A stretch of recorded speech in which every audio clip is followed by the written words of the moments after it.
Here is my smooth blow dry tutorial. We're gonna prep the hair with the speed of light. It has multi-benefits. It blow dries your hair up to 50% faster, helps to detangle, and it has thermal protection. Then we're gonna add the Phomollient throughout the hair, which is a weightless volume. It gives beautiful shine, and it's more of a foam than a mousse, which is really nice and really great to work with. Brush all of that evenly through the hair with your Tangle Teezer. And we're gonna be using the Ionic 10X, which is my favorite blow dryer pretty much of all time. Always keep the nozzle on your blow dryer. It helps to direct the hair in the direction you want it to go in, helps to get the cuticle of your hair to lay in the same direction so it's not a big frizzed out mess. The front section of my hair is a little bit crazy. I have a bit of a natural wave to my hair, and I also have postpartum hair growth coming back in. If you have anything like that, the front section of your hair, you're gonna wanna actually direct forward. So your fringe section, your bang section, and right around the temples, blow dry that hair in towards your face, and it will help start to get that to sit a little bit flatter for you.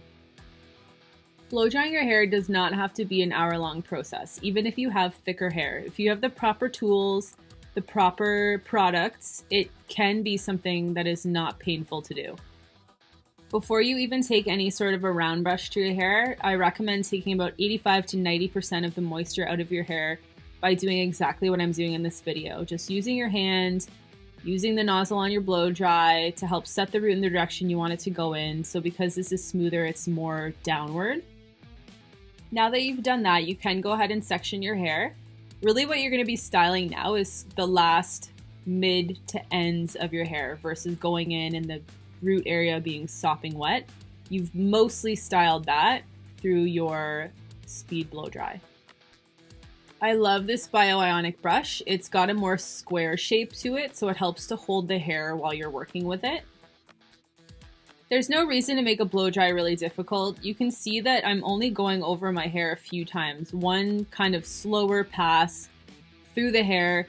Use the nozzle to direct the heat on a bit of an angle over the hair, because again, that's going to help to seal the cuticle and make the hair really nice and smooth.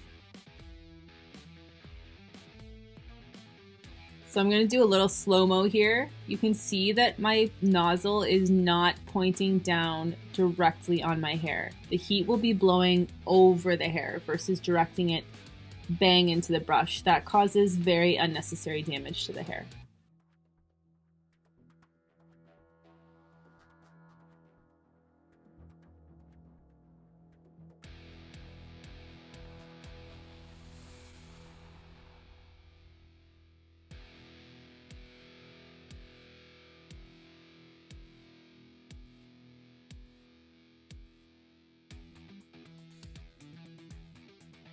We're going to bring the top section down now, and I'm going to use the volumizing tonic. I have really fine hair, so this gives me really good lift at the root. It's better to put on when your hair is at least 50% dry because you don't want to dilute the product too much. I spray it in right at the root there, so it's going to give that really awesome fullness and lift. For the top section of the hair, you can see that I'm taking my sections directly up. I'm holding it for a few seconds so that the heat can start to cool down a little bit, and that's what helps to also set the root of the hair to have that really good volume that we all want at the top of our heads. Back to the front section of the hair that I was talking about before, we're going to go ahead and reinforce what we've already done with the rough blow dry. So I'm taking that section forward, but now I'm using my round brush to further smooth it out. And you can see the difference almost immediately in the front section of my hair.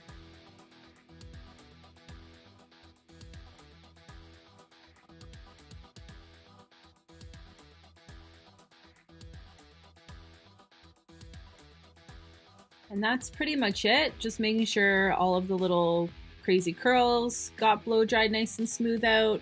And this way you can have a nice sleeker blow dry without your hair looking flat. There you go. I hope you guys liked that tutorial. If you have any questions, feel free to send me a message. Thanks for watching.